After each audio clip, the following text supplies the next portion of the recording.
Hey YouTube, welcome to the video.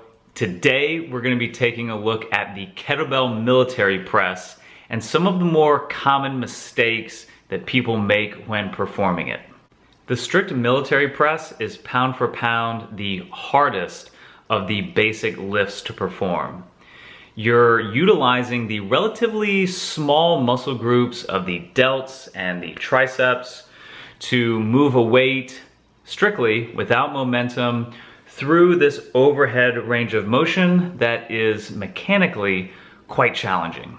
There's almost no room for error, as even the slightest technique change can spell the difference between a smooth, strong press and a failed rep or a tweaked shoulder. When performed correctly, the kettlebell military press is a fantastic restorative upper body strength builder. So take note of these tips so that you can be sure to get the most out of your kettlebell press training. First up is a mistake I see all the time, almost every single day, whether that's in the gym or on social media. And it's a relatively simple thing to fix. And that is pressing a kettlebell with a bent wrist position. So I'm gonna grab a light weight here so you can see what I mean. You'll see a lot of folks will hold the handle in the middle of the palm there, okay? So if you're pressing dumbbells, you can get away with this. But with a kettlebell, you can see the center of mass is behind the hand, so it's actively pulling my hand out and down. So that's putting a lot of stress there into the wrist and really jamming you up back here where the top of the hand, meets the forearm and the top of the wrist joint there. So the solution is to stack and squeeze. Now, I've made other videos on how to grip a kettlebell, but the idea here is that you want to align the handle such that it makes this diagonal between the thumb webbing and the base of the palm here underneath the pinky. So when my hand is open or whether my hand is closed, I'm not feeling any pressure on the wrist joint.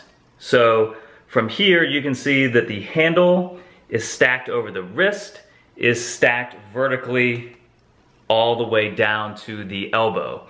So that way when you grasp here, you can even gooseneck a little bit, and especially when you're working with heavier weights, that technique is really gonna come in handy. One more quick tip here, as you initiate the press rep, you really want to squeeze the handle hard, especially through this pinky side, so that when everything is lined up, you squeeze tight. You really should barely even be able to feel the kettlebell itself. It should really just feel like you are raising a heavy hand, okay? So between that alignment and the squeeze here, these are a couple of fundamental tips that are not only going to boost your pressing strength, but also make sure that all of your reps are safe along the way. The second mistake is pressing with a loose body. Strength in lifting is all about applied tension. The military press is not merely a shoulder exercise, it's a full body effort. The shoulders and every muscle group beneath them have a job to do. In fact, the shoulders and arms are the last things that I think about when I press. Imagine launching a space shuttle from the top of a skyscraper.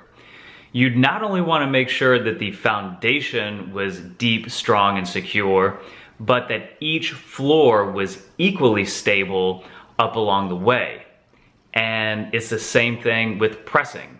You want to be sure that you're grounded, that you're rooted, and that you fortify every muscle group from the ground up. Be sure to grip the ground with your toes, flex your quads, engage the glutes, brace the abs, squeeze the lats and the pecs, and the press will happen almost automatically.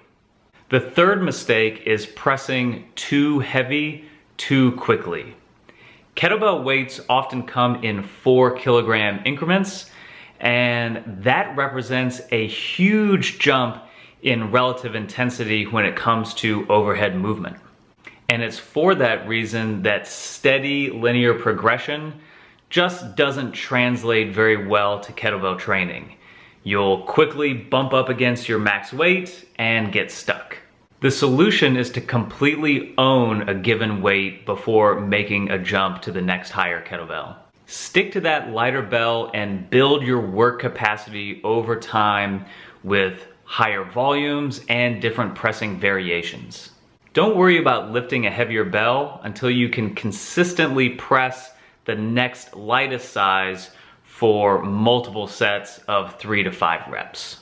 The fourth and final mistake is trying to do your military press after a sloppy clean or from an unstable rack position.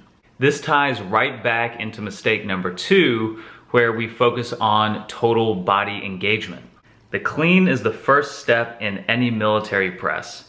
Whether you clean from the ground, from a swing, or use 2 hands in a cheat clean, the clean itself is the setup and your foundation for the military press. An efficient clean creates alignment and engagement for a smooth transition into the press. An inefficient clean wastes energy, makes every press feel harder, and can really jack up your shoulders and neck. The solution is to focus on your clean technique and rack position and practice until all of your reps feel strong and consistent. I made an in-depth video tutorial on kettlebell cleans that I will drop here for your reference. So that about does it for this video. The kettlebell military press is a simple, old school strength lift, but like any overhead exercise, lots of things can go wrong and the details really do matter. I hope you found this video helpful. If you did, be sure to hit like and subscribe. All the best in your training, and we'll see you in the next video.